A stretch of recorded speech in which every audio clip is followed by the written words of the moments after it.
This is a roller coaster with yourself. This is not a roller coaster with anybody else. It's just, you have to really lock in and focus, and just keep your focus on one core thing and don't focus on 10 things at a time, right? You just gotta really lock in.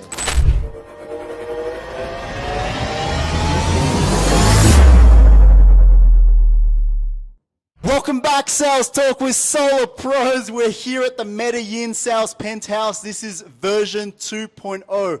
Not only do I have my man Danny Pessy here, I've got Chad, I've got Dawrance, I've got Rob, I've got Tim, and I got the DP. Yee. Take a guess what that means.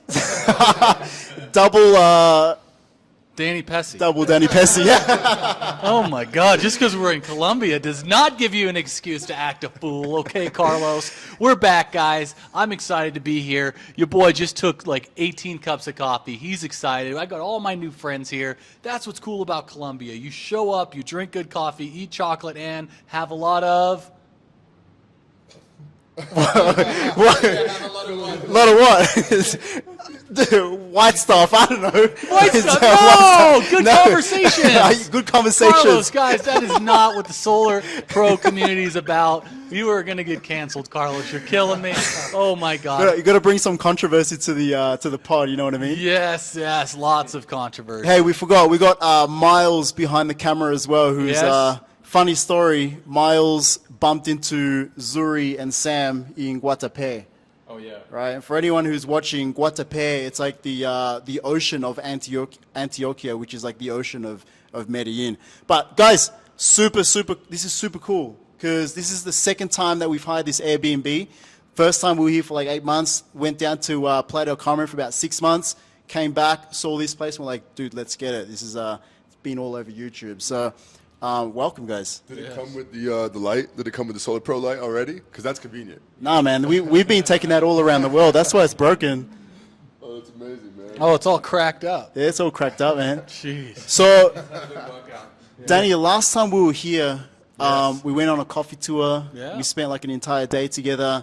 We did a It's little really training. romantic. Yeah, It was, man. What's been the difference between last time you came and now? Well, a lot of shit, dude. It's been fun. I mean, personally, or like life, or the world, or what? I mean, interest rates have jumped up like crazy. For the industry, man. The industry, it's been rough. It's been a rough 9 months. We were literally sitting here last time, and we were at the pinnacle of the solar industry. And every month, it's progressively, unfortunately, it's gone down quite a bit. Interest rates have gone up, and it's made harder for a lot of people across the space to sell. We see, on average, about 40 to 45% of less permits being pulled across the United States right now. Wow. So it's been very, very difficult 9 months, and so I foresee it having another couple months of a little rough patches. I foresee a lot of people moving and leaving the space, but you don't deserve the highs if you can't handle the lows, and so it is going to come back. And just right now, it's the guys who can stick around can make this really, really pop. And so if you're watching this right now, you're discouraged, you're losing faith, I would challenge you to ride the highs. I was very fortunate my first year in door-to-door. This is the solar coaster, man. Yeah, it's the solar coaster, dude. I mean, and so it's like my first year knocking doors was in 2008, right when the market crashed real estate, and I was selling door-to-door. What were you selling? Security systems. Solar wasn't invented back then. So there was Well, a it was, concept. but no, just it no one wasn't. was selling it. No such thing as solar. Literally, it was a people's figment of imagination. But technically, it was before the door-to-door space took over solar sales. But back then, it was extremely challenging. And I'm very fortunate to start my career during that time, because it's made me a freaking savage, where 17 years later, I'm like, bro, this isn't even that bad. I can handle it. So there's two things that are going to happen. You're either going to step up in the space, or you're going to step out. And so I foresee that being a big trend that's going to happen right now. And for the guys that can stick around, you can have a skill set that'll work forever. And that's why I've been super thankful, because, with the skill set that I developed learning in literally the hardest times, I was knocking on people's homes and they were coming to the door screaming, like, you're selling me shit, I'm fucking losing my house. And so it's like, Far out. you know, now it's not to that extreme, but these tough times make strong warriors. Yeah, man. So- I feel like these tough times are going to make the leaders of tomorrow, Yeah. and the leaders who are going to build even bigger companies. But on a side note, like Yeah, I went dark right off the bat. Yeah. But on a lighter note, Columbia's sick. Everything, bro. I had a full-on dinner last night with a friend for $30. where did you go? Yeah, McDonald's. It was Paisa Pizza. Nah, just kidding. But it was a Colombian restaurant, and literally I had like 3-course meals. And like, dude, it's incredible. Like the bang for your buck goes so much further, and it's like a lot of people are like, oh, I got to stay in the U.S. But that's why I love like being remote, is being able to live down here. Although the cost of living goes higher in the U.S., if you're Yeah. living down here, you end up making more bang for your buck. So who's laughing now? Your money goes further, and everyone here, we're all pretty much remote. We got to get you living down here, man. I've been changing, because I was door to door for a long time, and I've Yeah. since transitioning my old coaching company to my new one, we've facilitated a lot of stuff where I'm not spending most of the time doing the training.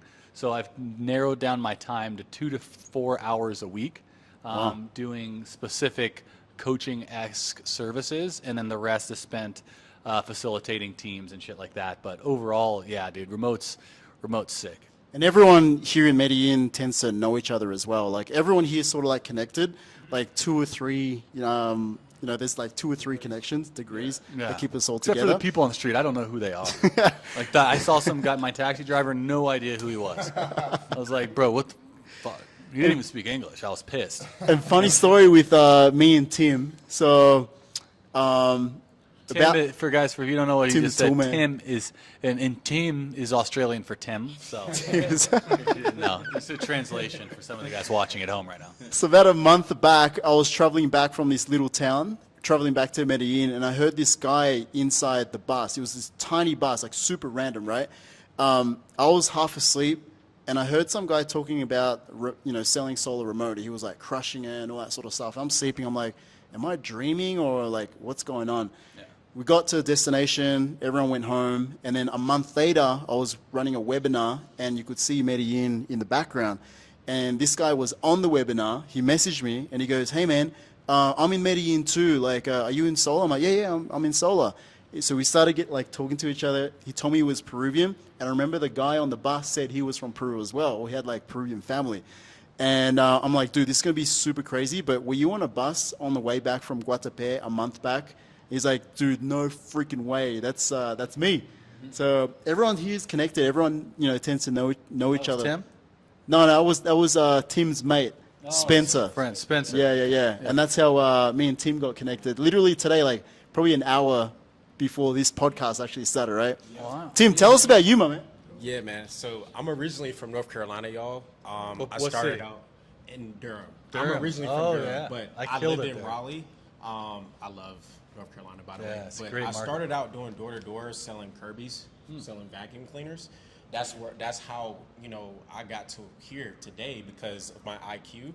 I just took whatever it is that I learned in Kirby. I took that same IQ and put it into real estate. And after I got out of real estate, I got into solar. And I feel like solar actually found me because a lot of my guys around me was just talking about solar. I didn't know anything about solar. He took me out, canvassing, going door to door with him. He showed me the ropes, and he was just saying, "Oh, I was getting leads. I'm getting leads right now. I'm going to appointments."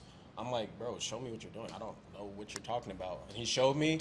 I sat down with him for an hour. He set me up, and I closed my first deal my first week of door knocking with him. And the week after that, I turned my Facebook campaigns on. When I turned my Facebook campaigns on, I closed another deal after that. So it was amazing. Like, it took me to actually make money to believe it. But I actually believed in it before I made the money, but I was just like, wow, this really, gave me the opportunity to be virtual here with you guys today. And, all the door-to-door stuff, I learned from that. I grew from it. I know how to get adversity at the door. When people give you a lot of no's and people give you a lot of hardship at the door, you just got to overcome it, because there might be somebody that you might not right beside that house and they might let you in, right? And that's exactly what happened. Because this is how I got my first deal. So I'll tell y'all how I got my first deal, and I'll give the mic to someone else. So how I got my first deal was, it was crazy because he was already in my contacts. And my mentor, Kale Teschner, he told me, he said, you're going to find your first deal in your contacts, in your phone. And I didn't know this. Like, he was already in my contacts. Literally, I had $30 to my name, right? I put the $30 in my gas in my car. I drove from Raleigh to Henderson.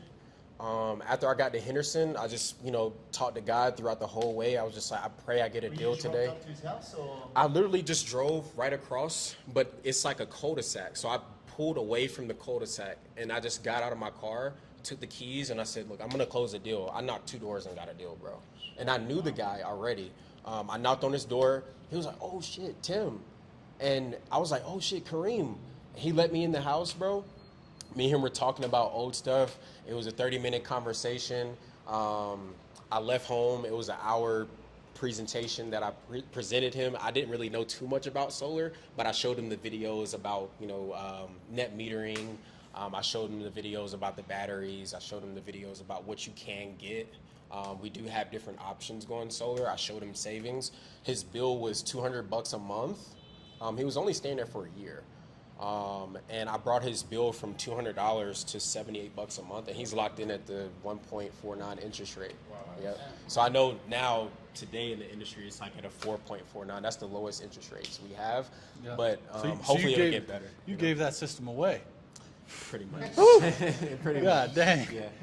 Good friend right there. Yeah. Get a W. Get a W. That's but at the end of the day, bro, like, I learned this in the industry. The more you give, the more you receive. And as long as you keep God first, bro, everything will just be good throughout your journey. Like we said in the beginning of the conversation, this is a roller coaster within yourself. This is not a roller coaster with anybody else.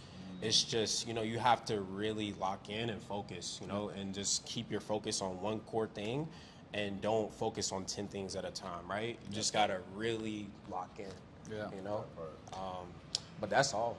What's up, guys? It's Carlos here, and hope you guys are enjoying this podcast. Really quickly wanted to jump in here and say that over the last year or so, I've helped hundreds of door-to-door guys, salespeople transition into remote solar sales. Now, the number one problem that I found is the amount of capital that is required for someone who is in door-to-door or a salesperson to need to invest to be able to move into the remote sales world. What are those capital-intensive things? The first thing is you need a dialer. Second is you need a CRM. Third is you need the leads. The leads alone are going to cost you, at best, $1 each.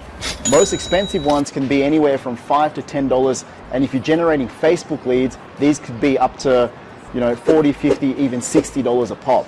So it can get pretty expensive to set up your own operation.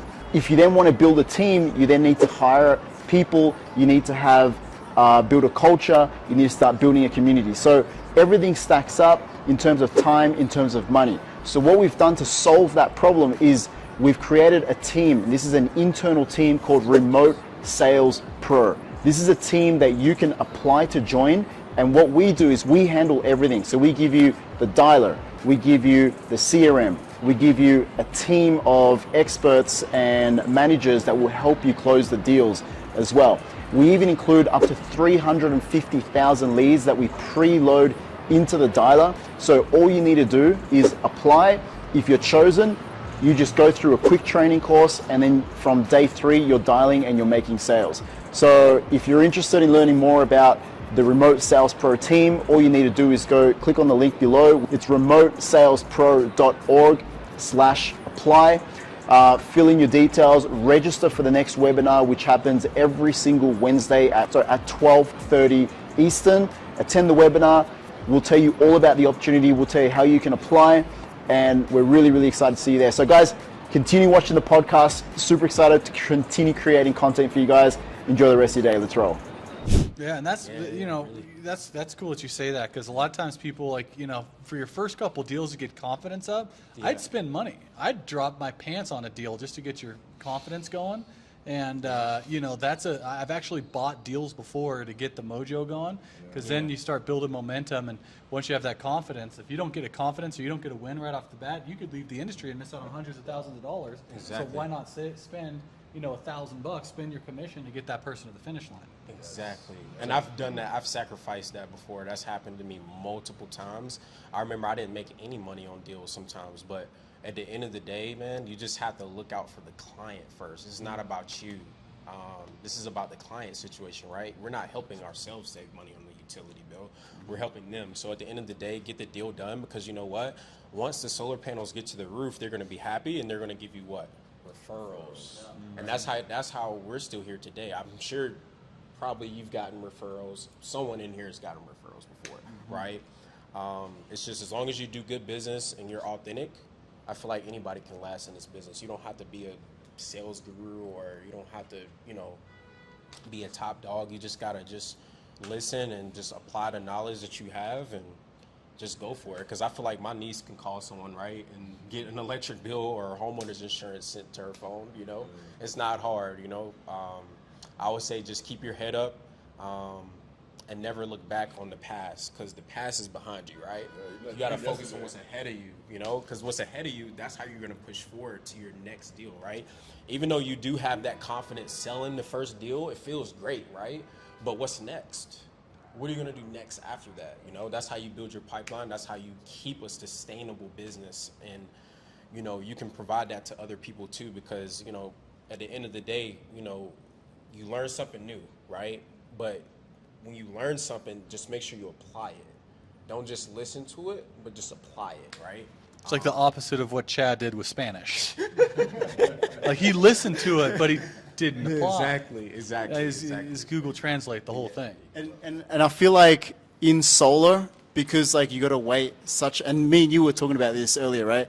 In solar, because you got to wait so long for your next commission, sometimes getting that big commission, it's like, we get that big com, right? And then we're like, we take the foot off the pedal, and then, by the time the next commission comes through, a lot of guys, they go broke.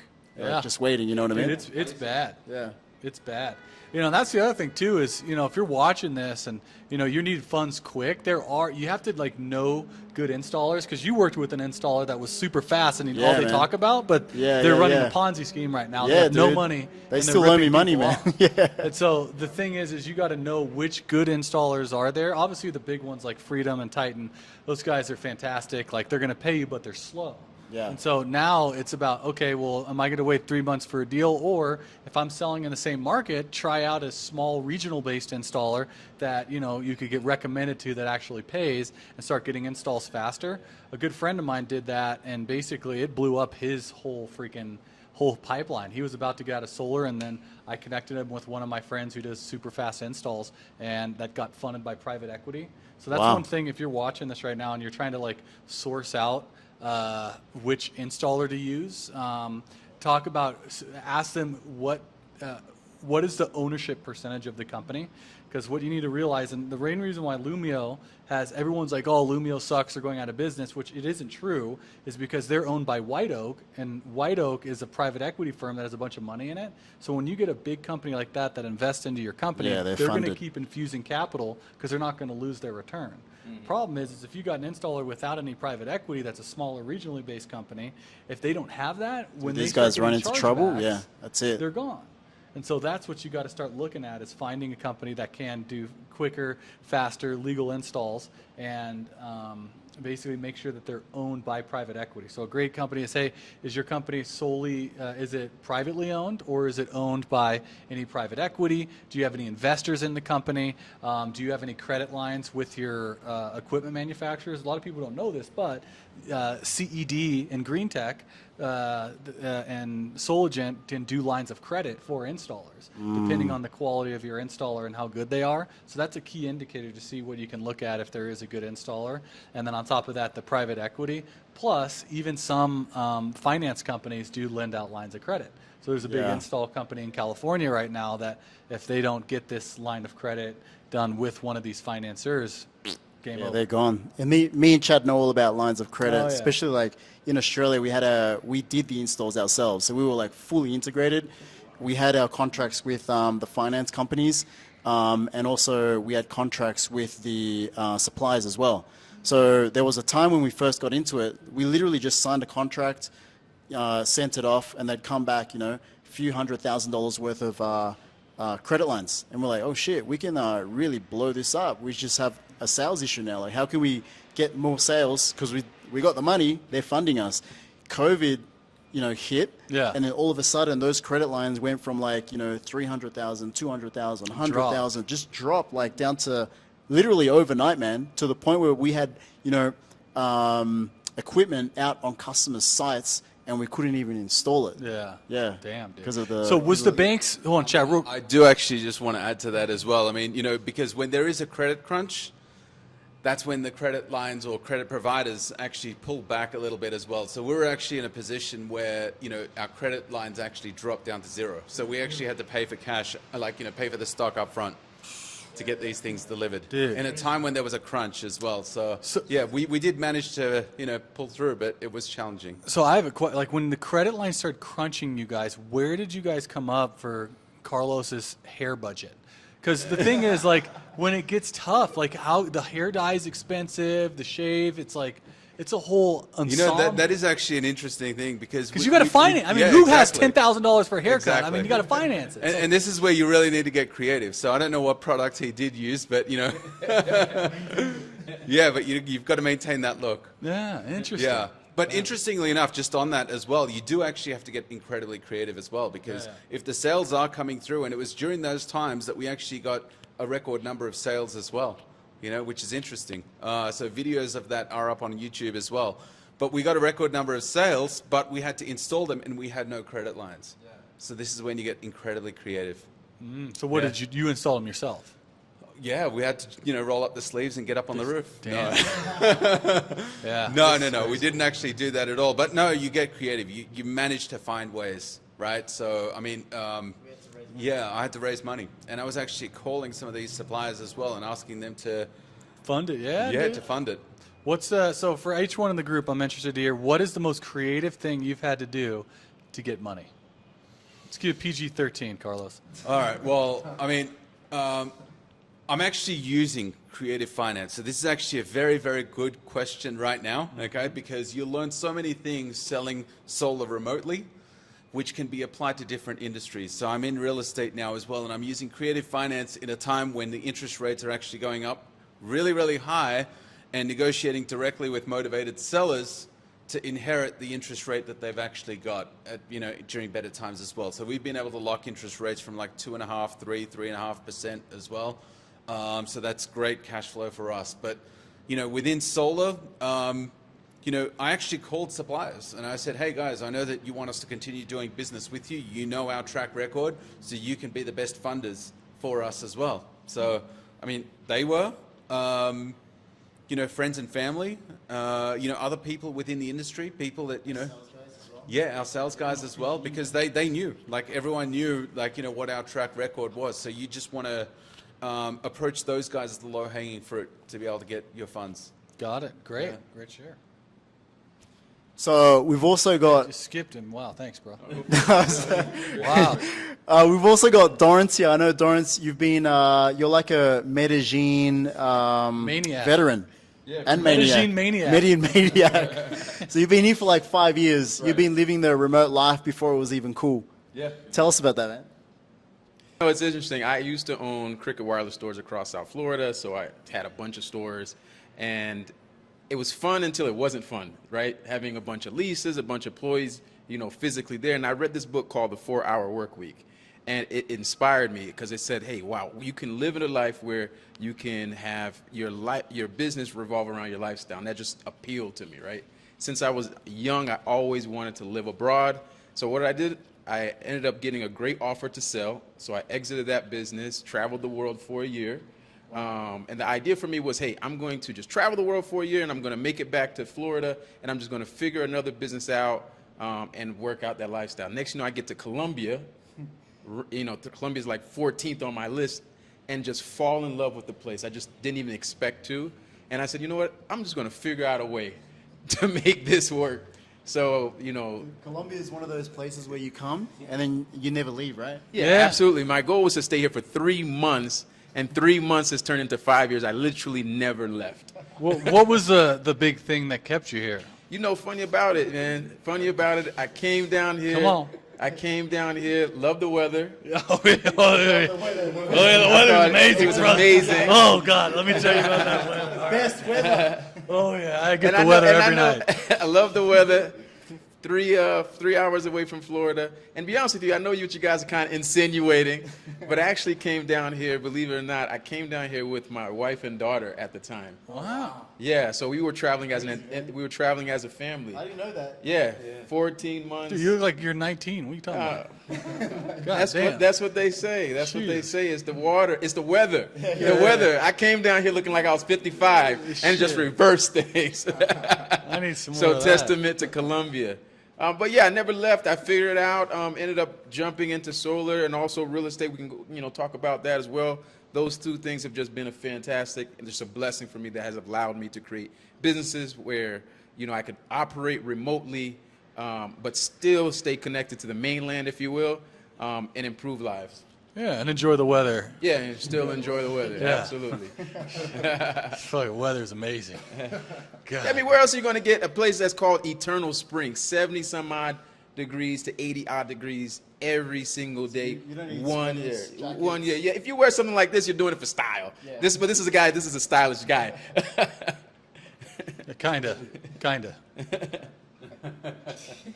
That's what you want to call it. Okay, yeah, I guess, it might be cool in Australia, but fuck.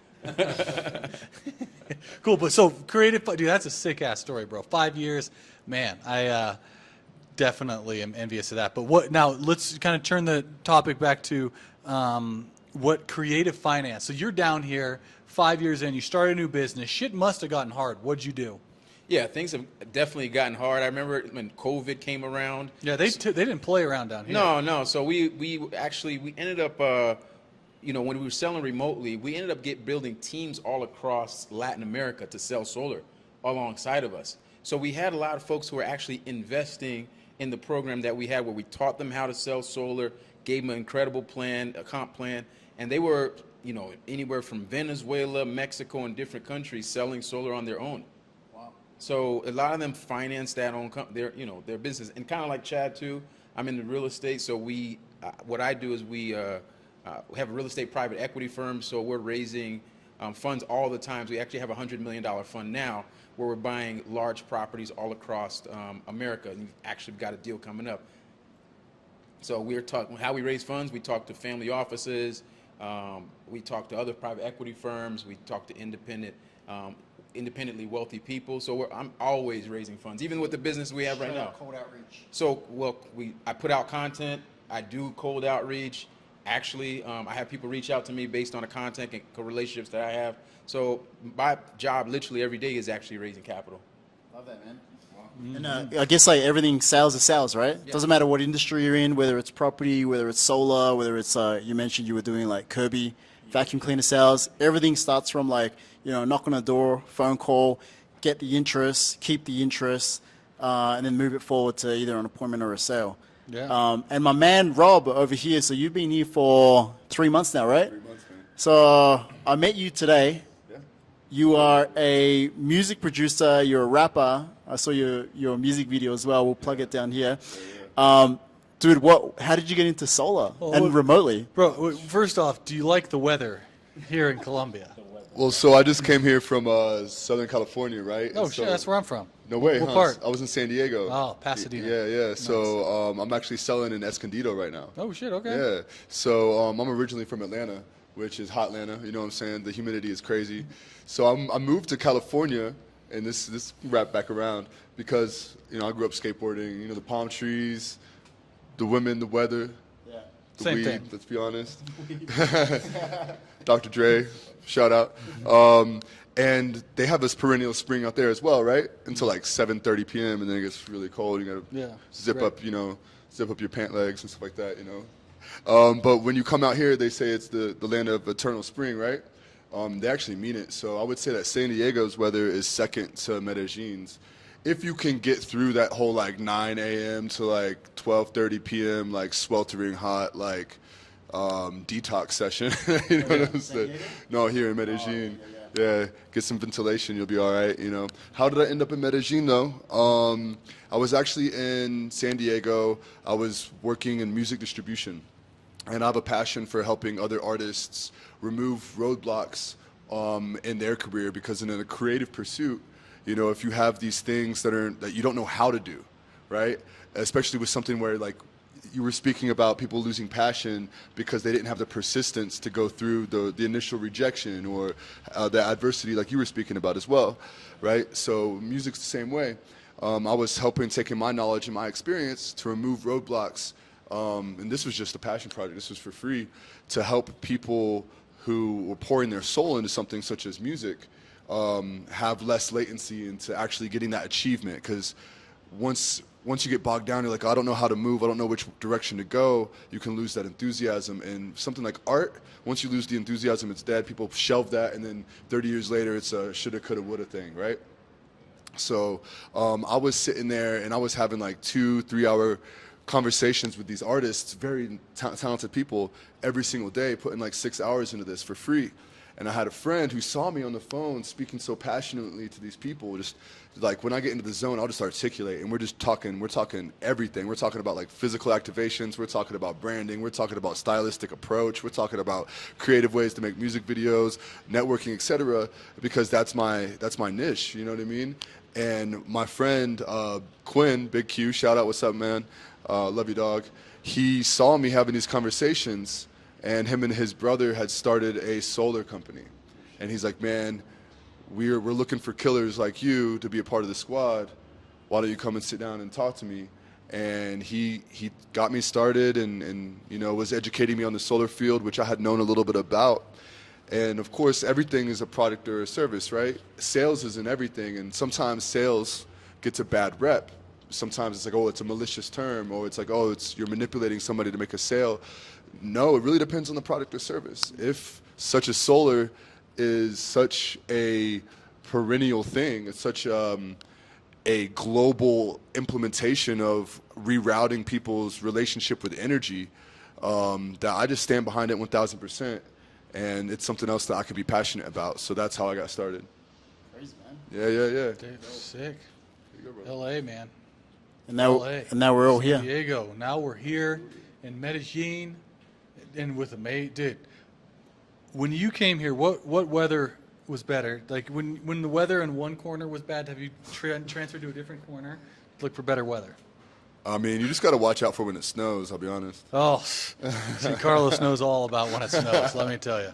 They call him the snow buddy around here. So remote sales, solar, property, like it's all brought us here together. So tell us more about like the property stuff, man, because you just forget this whole side about creative financing. It's all right, cool. But property Snow and bunny creative over here. finance, He's bouncing around. It's bouncing. It all goes together, right? Tell us about that.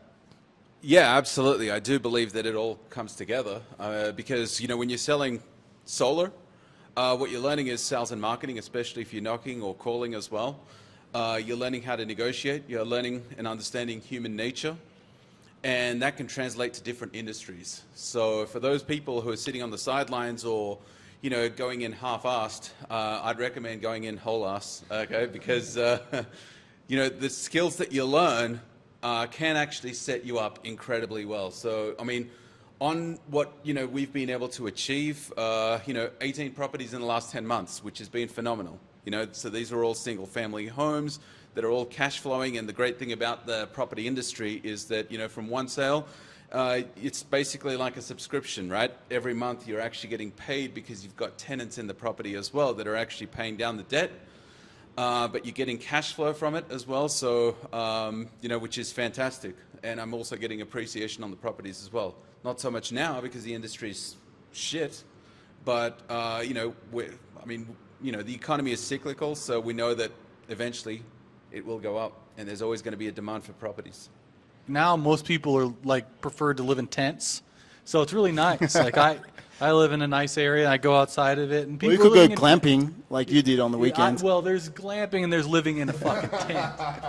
Like I went to Venice the other day, and people living like these $1 million homes with an amazing view of a dude living in a tent. Yeah, it's crazy. And it's dude. like, bro, the struggle to live in Venice. If you were to come to Medellín as a homeless person, you could make a living and work fucking remote and like have way better housing than a tent. Although the properties here are starting to get pretty expensive. Yes, they are. Like through Airbnb, it's getting pretty nuts. You know what I mean? Well, we've got to go to Cali next, Cali, Colombia. If you're in Cali, Colombia, throw some likes in the comments. If you got nice weather in Cali, that's all we look for. Dude, it's the hot. weather. It's hot in Cali. So the industry, man, like Cali, Colombia. Oh, Cali, yeah, that's what I mean. It's like man. boiling, man. Boiling. It's hot, man. Cali, Colombia. Yeah, we know what you mean, brother. Cali, is that where that comes from? There we go. Yo, so the industry now, like the solar industry, we're experiencing some real lows. Yep. Right, I do a lot of consulting now. So the difference between this time last year to now, people were throwing money around this time last year. Up until like I'd say maybe mid this year, like companies, reps throwing money around. Now, man, like I'm talking to sales reps, they're not getting paid commissions. Companies, they're like really tightening up on budgets as well. Why do you think that's happening, man? Well, it's because people have been so used to selling on savings, and they've taken the shortcut rather than selling on value because it's easier. Now that money's getting harder to come by, they're relying on their skill set more. And people typically, when things get harder, they go for the path of least resistance. Yeah. So that's why people have to either step up in the space or they're going to step out and find the next easy grab, because solar was the easiest grab, I think, in our generation's history. I've never Straight seen up. it. I've been in door-to-door for 17 years. There's never been anything like it. It was way too good. And now, like, people with zero talent were making too much money. Dude, and when 50 grand, 100 grand yeah, dude, a month. it was nuts. And so it's like these guys who are the market will punish you till you get better. Yeah. But the problem is people were doing bad habits and then they were getting praised. And so then when the money gets harder now, they're starting to freak out, and it's either they never got in a position where the market had to punish you to get better. For me, market was punishing me at the beginning. Yeah. So I had to get better.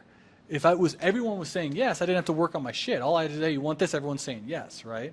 And so that's why now I foresee when money gets tighter, because the whole solar industry is funded on financing. Yeah. And it's like the guys that were flying around in the jets and spending all this money on fancy stuff can't even afford coaching programs now. Yeah, yeah, it's dude, crazy. it's crazy. You want to know who has money in solar? Yeah. Try to sell a fucking solar company. Yeah, coach. yeah. You Dude, find out real quick. I know who's exactly capping. what you mean there. Yeah, dude. It's nuts. And so it's just like I said. Now, if you're watching this and your pockets are hurting, there's things that you need to stop spending money on, and things you need to spend money on. So the stuff you need to stop spending on is stuff where we've been a little lazy. For me, I Uber Eats. I spent $100,000 on Uber Eats last year. It's fucking stupid.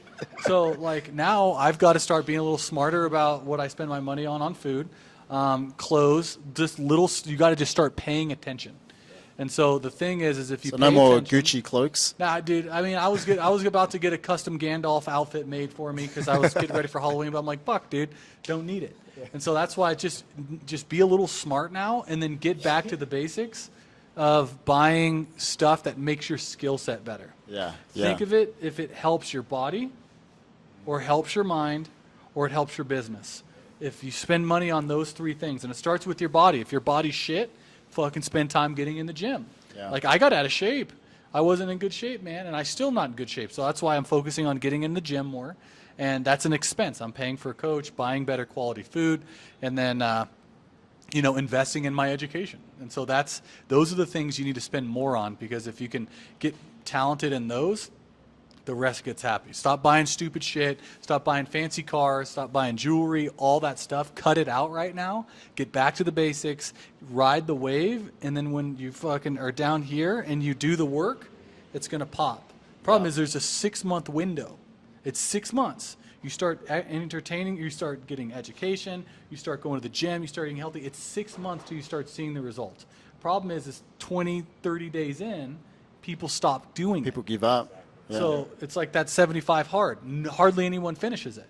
Because if you can complete that all the way to the end, then you start seeing the results. But the same thing's happening, guys. It's going to be 6, 9 months. So start now. Be smart with what you're spending so we get through this lull and then we get to ride the highs. And if you can ride the highs, the people that are going to come back are going to say, hey, Chad, you've been killing it. Dude, I've seen you ride the fucking wave.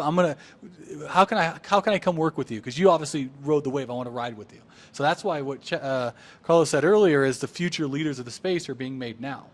And so the people that can stick and stay are going to be the ones that make the most pay.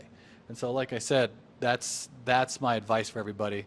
And, that comes from very high level stuff because the whole industry revolves around banks. And that's the conversation banks are having. Banks are tightening up hard, especially in solar. Yep. It's the RSA is forming. It's called the Regional Solar Association.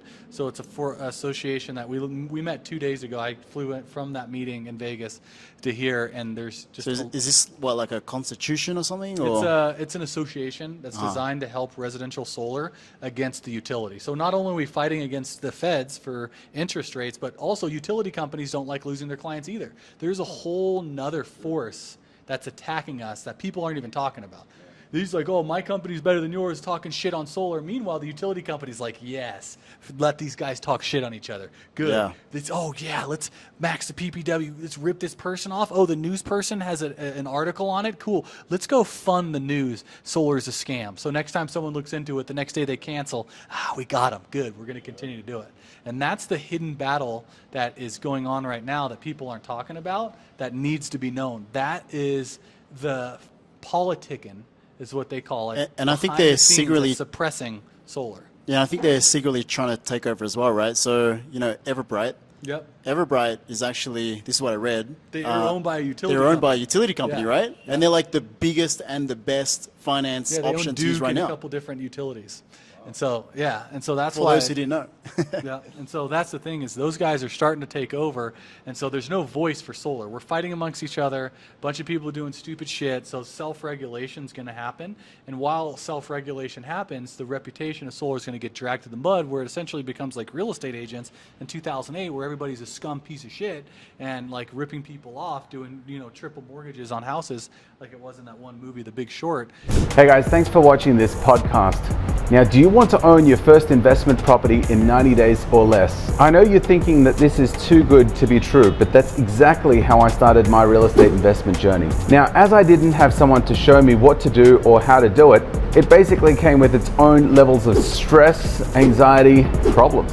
Not to mention the delays either, because the best time to be buying real estate is yesterday. Now, all of those didn't hold me back either, because within the first 10 months, I had 18 investment properties under my belt. Thankfully, you don't need to go through the unknown to getting started. You can simply get yourself someone like myself who can help you get started in a much shorter period of time. You can get someone like yourself who's got the been there, done that experience to help you get it within a much shorter period of time with less problems. In fact, if you're looking to get started in real estate investing and want to generate passive income in as little as 30 days, I'm currently accepting 5 people into my flagship real estate investing program. Click the link below to apply and see if you'll be a good fit. So right now it's super important for us to be squeaky clean with our deals and put as much positive light on it. And stick together as well as an industry rather than, try to compete, against each other. There's competition's healthy, but I think doing it in an ethical way. And so that's why I started up Solar Gives Back. And so that's a big event that I'm shamelessly plugging right now. But there's different things you need to do and take responsibility for to make this place better. Not just sell everybody solar, but make the world a better place too. Yeah. And so, I was just celebrating Big Check Friday. Yeah, dude. Yeah. It's sad because, more people spend money on shoes than they donate to, other people in the world. Like there's some companies that they flex their checks and their shoes more than they flex their contribution to the planet. Yeah. And so that's where it's like, when times get tough, are you going to still do that type of stuff? And so for me, I'm feeling the pain too on it. Last year, I just came here from my trip in Costa Rica. We had like 50 people show up to Costa Rica, build a school. Wow. And then in 2 months, I'm going to Africa, building a school in South Africa. And dude, we barely have like 10, 15 people there. Really? So it's like, and you're like at the top of the solar industry where everyone. You have like hardcore distribution. So it's crazy that you say that there's only like 10 to 15 people who've dude. invested. There's a lot of people. The thing is when shit gets tough, people stop. They cut down on their what's the word for it? They're like charity. And when shit gets hard, that's when you have to be most charitable. And so when things aren't going your way, how can you continue to give? When you're not making a bunch, how can you help other people, help coach them, train them, put on a podcast, and do certain things like that to help the industry? Because right now is when guys need it the most. And if you're only thinking about yourself, people will remember that. When they start making money, they'll be like, oh, shit, that guy was giving me love. That guy was out there building a school. So that's whatever you're doing, whether it's joining on a party like mine, an event, going to South Africa, or doing it in your own community on Thanksgiving, giving out food, or Christmas. Like, give back, be a person of influence in your community, and so that when shit starts going well, people are like, oh, bro, that guy has always been a person of influence in my space. And so that's always been my philosophy. And consistent. Yeah. As well. Yeah, 100%. So, long tangent, but get out and do some good shit for people. Guys, feel free to take the microphone off. Yeah, I You guys don't have know some what stuff I don't to know what say else I'm as well, saying. right? I've just been talking out of my ass. The I actually got a empanadas are response here. for him. Yeah, so you touched on two topics. The first one was creative ways of fundraising, and so you're at a lot of you guys have are on a more macro level, right? So there's also like the underside to it where it's like new members into the space, right? Who have worked in other arenas, such as myself. I'm speaking about myself, but there are a lot of people like me, right, who get into solar, and my friend who got me into it, he's like, man, don't do this unless you think that you can trudge through the mud for 3 months. You know what I mean? Because that's when you're like building the pipeline, you're getting the momentum, you're learning the skills, you're failing, you're learning, right? And then of course install, site survey process until you get paid. I've been in the solar field for about like 8 or 9 months, and it's really amazing because I'm super passionate about it. By the way, grateful to hang out with people like you guys who are all very knowledgeable and way further down the road. Love to soak up the game. And so when things say like I've worked for a company, we pivot because net energy metering 3.0 entered into wrecked. San Diego. That was a shit show. Yeah, dude, you not know? good. And a lot of people had to come up with new ideas. And so we kind of focused our sales in another state, in another city temporarily while San Diego figured their, leveled out. Because, SDG&E, they brought 10 cents a kilowatt jump a couple months ago, and that's a lot overnight, And like you said, these utility companies are taking advantage of the ability to gouge people as much as possible. And then you have people who are paralyzed by their lack of understanding of solar, or the stigma around it again. Yep. That is damaging people's sales. It's even damaging homeowners who should be saving money on something that they're going to have to spend money on anyway, which is energy. Like you said, in real estate, people always need housing, and people always need energy, right? So, but then you got SDG&E who... you have an anonymous power company who is gouging people, but they know that they can do it because of the information that is and is not being provided to the average homeowner. So we have... SDG&E is actually a sponsor. Oh, yeah. Well, A sponsor? I'm going to see myself out. I'll be yeah, that would be very, very ironic, wouldn't it? This whole thing's a setup. I'm blushing. But when things like that happen, it's like you have to be willing to downsize everything in your life. I don't want to get too candid, but sometimes it gets really tight and you start selling things, but it's like instead of pivoting to, oh, I'm going to do something else that's going to give me a quick buck. I've got a load of skills that I could have switched to a different industry, but I'm a loyal dude, and I'm like, no, I see where this is going to take me next year, and I'll eat beans and rice for a few months until I get straight. I'll, do whatever you got to do to make sure that you can survive long enough, but you're still hitting the phones every day. You're still reaching out every day because I got 2 weeks of no's in a row, and there's days when I get 6 appointments in a day. Right, but it's just about being persistent and being willing to suffer, and also having that mentality. It's so funny you said that. The first thing I said this morning, I think it was you or Hugh, first thing I wrote down on my notepad this morning was like, focus on one thing right now, because I'm in multiple projects, but things are a little dry right now. Things are a little tight right now. So I'm like, I realized I need to step back from other projects that aren't as important or simultaneously lucrative. Because if I'm serving multiple gods, I'm not going to get fruit from any of them. You know what I'm saying? So It's deep, man. I love that. I'm going to pass it. That's right. Love it. Well, guys, any final words to the fantastic viewers here?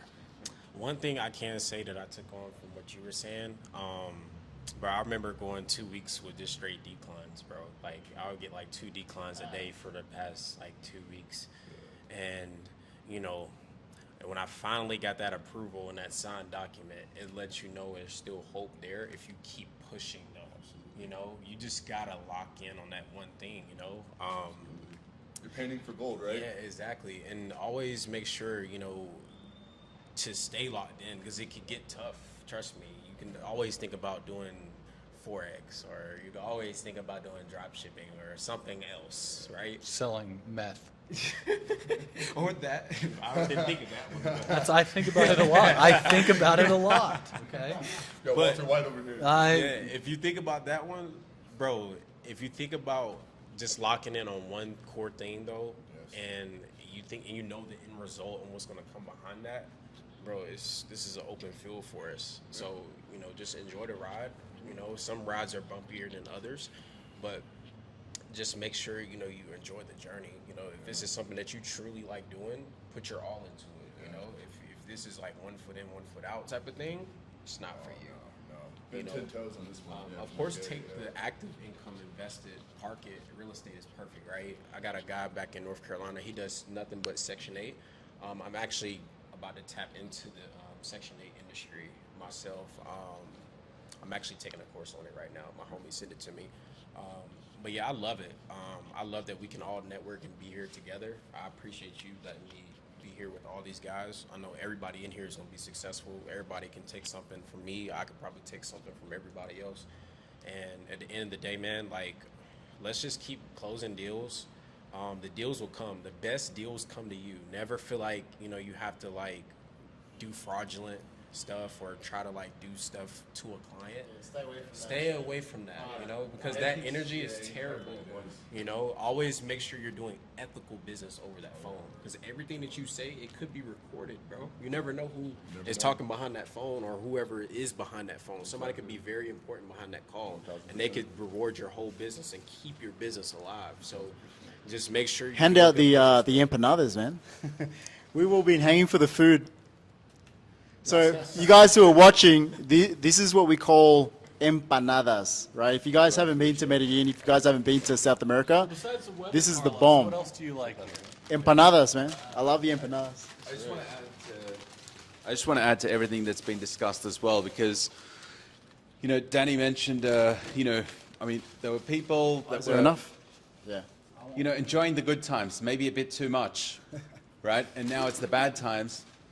And, you know, for me, I mean, okay, like, well, I'm not going to say for me, but like, you know, during times like this when, you know, the economy gets shaken up, this is when the biggest transfers of wealth actually happens, right? So you want to be those people that, you know, when there are really, really good times, you want to save as much as you can. You don't want to be flashing. You don't want to be buying jewelry and spending money, blowing things on, you know, all this crazy, like, ridiculous stuff that you don't actually need, right? Because $1 in your bank account, you actually earn $2 to have that dollar in your bank account, because that's after-tax income, right? So when I say that there's a lot of transfer of wealth right now, this is when, you know, you've got the biggest guys looking forward to a market like this and saying, wow, so many bad things are actually happening right now and people are getting squeezed, but those with the money are making all the big acquisitions right now. So there's going to be consolidation within different industries, maybe within solar industry as well, where, you know, the bigger companies are going to be buying the weaker companies right now. And in my case, you know, this is where, you know, I'm saying, okay, the house prices are being depressed right now. People are being forced to be in a position where they can sell. Now, I'm not preying on people. I'm actually providing an opportunity, something that's valuable within the industry, where if someone does want to sell and they want to sell quickly, this is where someone like myself exists, right? And I'm using the skills that I've learned within the industry, which is incredibly important, right? Because you do want to be learning. As Danny mentioned, he learned during the toughest times. So if you're getting into the industry now and you're thinking about giving up, understand that this is when your calluses are going to be developed, right? You're going to be learning a lot. You're going to learn a lot more about the you know, human nature, sales. You're going to need to push a lot harder as well. And when the good times start coming in, start saving that money and start getting in contact with people who are investing, perhaps like myself, right? Because when the market does turn to shit like this, start buying. Yeah. One thing too, I'd like to say, like, that he talked about creative financing. Which is incredible, by the way. Yeah, it's like an incredible asking people topic. for I money. love it. You guys stop fucking asking me for money. Like, you watching this, like, guys, no more. I've already lent out a bunch. No one's paying back. So stop hitting my ass up for cash. All right, done. No more. The bank of Pessy is closed. I'm done. Do it only if you've got a lien against the property, right? So then you can take it. And if there's enough equity in the property. I did that. The guy said he owned his house. It was his mom's house. He got me, and which is ironic because I was. That's a hustle, bro. Oh, but he got me. What was funny is, I went to the house and collected, but it wasn't. You know what I mean? Yeah. Yikes. Man's sleeping in his mom's basement, sells his mom's house. So this has been a sick pod. I mean, if you guys let us know in the comments, let us know if you guys want to see a Medellín 3.0 podcast with Danny, Tim, Rob, myself, Dawrance, Chad, Miles in the background as well. One last thing before we go, because I think like a really big topic at the moment is selling solar remotely, right? We all sell here remotely, right? Yep. Whether it's solar or property. A lot of people don't believe that it happens. A lot of people don't believe that you can do it. A lot of people don't believe that you can do it on Zoom, let alone the phone. Dawrance, I know you've been doing this for a long time. You guys are crushing it right now with Plug, Zuri, and Sam. Yeah, we got Zuri, Samson. Oh.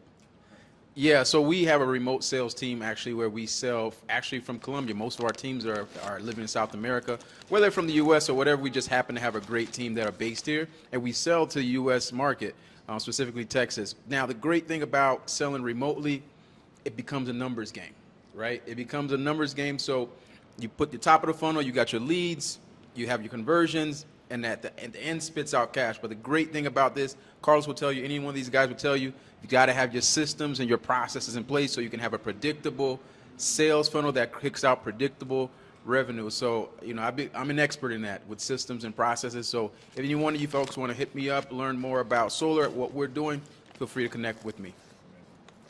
Love it, man. But yeah, I want to see everyone down here in Medellín because this is one of those places where the weather's just the best, right? Yeah. The weather. So if anyone wants to hit you up about the Africa trip, what do they need to do? Hit me up on Instagram or Facebook. Shoot me a DM. DannyPessy.com has all the information there. It's going to be sick. We're going to be putting solar panels in South Africa and Cape Town. And you're taking installers from the US to do that as well, right? Yeah. So we're bringing in installers. Yeah. And so it's crazy because there's only 4 hours of electricity in the bad parts of South Africa. What type of, where is Africa? South Africa, Cape Town. Yeah. Okay. And so there's sections of Cape Town where they only get electricity for 4 hours because the grid's so bad. So we've got a 33 kW system being shipped down there with batteries, inverters, everything, and it's going to facilitate a school for these kids. That. Wow. Yeah. So And you got to fence it off, right? 'Cause Yeah. you were mentioning that. Yeah, Could get stolen. one of the installers said, bro, it's so bad in that area that the people down there will try to steal it. So we're gonna have to fence it off, because it's really bad. Bro. Shit happens here as well. Electric. We're gonna weld it in, and then barbed wire fencing, and then a security guard. Damn. So yeah, full-time security guard, because it's so bad down there. No one has fucking electricity, so of course you're gonna want a nice ass system. Exactly. So yeah, and if you guys want to show up. Yes, I do. The black ones. It's no. A company from China actually donated. His name's Genko, a good friend of mine, and Jinko. Jinko is his Oh, name. we know Jinko. Oh, okay. No, Not the company Jinko. no, Oh, it's a okay. different one. But yeah, if you are looking for a good solar distributor that you want to go straight to the source, I know a good guy. He super cool, donated, helping with the cause, and yeah, great company. So very thankful to partner with him. I'll have a podcast out with him later. But Boom. So where can we find everyone on Instagram real quick? Tim Thorne _ Yep. Love Teneo. Constant living. Chad Yesilova. There you go, guys. Sales Talk with Solar Pros. We'll see you guys on episode number 3. Medellín 3.0. Let's go, baby. Yes, weather's great.